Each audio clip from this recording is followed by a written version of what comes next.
तुमसे तुम तक के आने वाले एपिसोड में ऐसा धमाकेदार मोड़ आने वाला है जिसने हर रिश्ता हिलाकर रख दिया है। सच अब धीरे धीरे अनु के सामने आने लगा है और ये सच किसी के लिए भी आसान नहीं होने वाला। आर्यवर्धन और झेंडे के बीच पहले से ही तनाव बढ़ा हुआ है। झेंडे के दबाव और कसम देने पर आर्यवर्धन एक बड़ा कदम उठाता है। वो यशवर्धन को किडनैप कर लेता है और उसे गाड़ी की डिक्की में डालकर झेंडे के हवाले कर देता है। लेकिन इसी दौरान आर्यवर्धन का दिल बार बार उसे रोक रहा होता है। वो झेंडे से कहता है कि ये सब गलत हो रहा है, हमें मां से सच छुपाना नहीं चाहिए। सच यही है कि चरण ही उनका खोया हुआ बेटा यश है। झेंडे साफ इनकार कर देता है।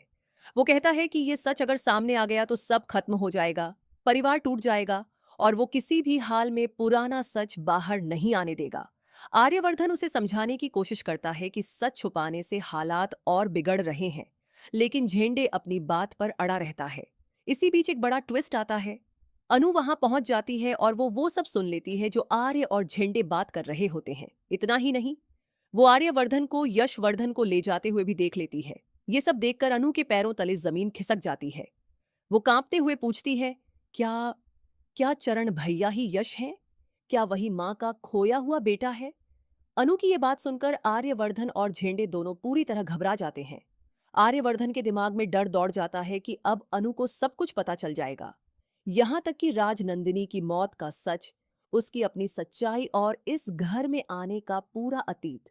झेंडे तुरंत मामला संभालने की कोशिश करता है, अनु को रोकने की कोशिश करता है, लेकिन अनु अब किसी की नहीं सुनती। वो सीधे यशवर्धन के पास जाती है और उसे होश में लाने के लिए उसके चेहरे पर पानी के छींटे मारती है। जैसे ही आर्यवर्धन अनु से बात करने आता है, अनु गुस्से में उसे चुप करा देती है। उसकी आंखों में अब सिर्फ सवाल हैं और जवाब कोई नहीं दे पा रहा।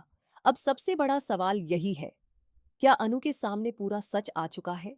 और क्या इस राज के खुलने से आर्यवर्धन की जिंदगी पूरी तरह बदल जाएगी?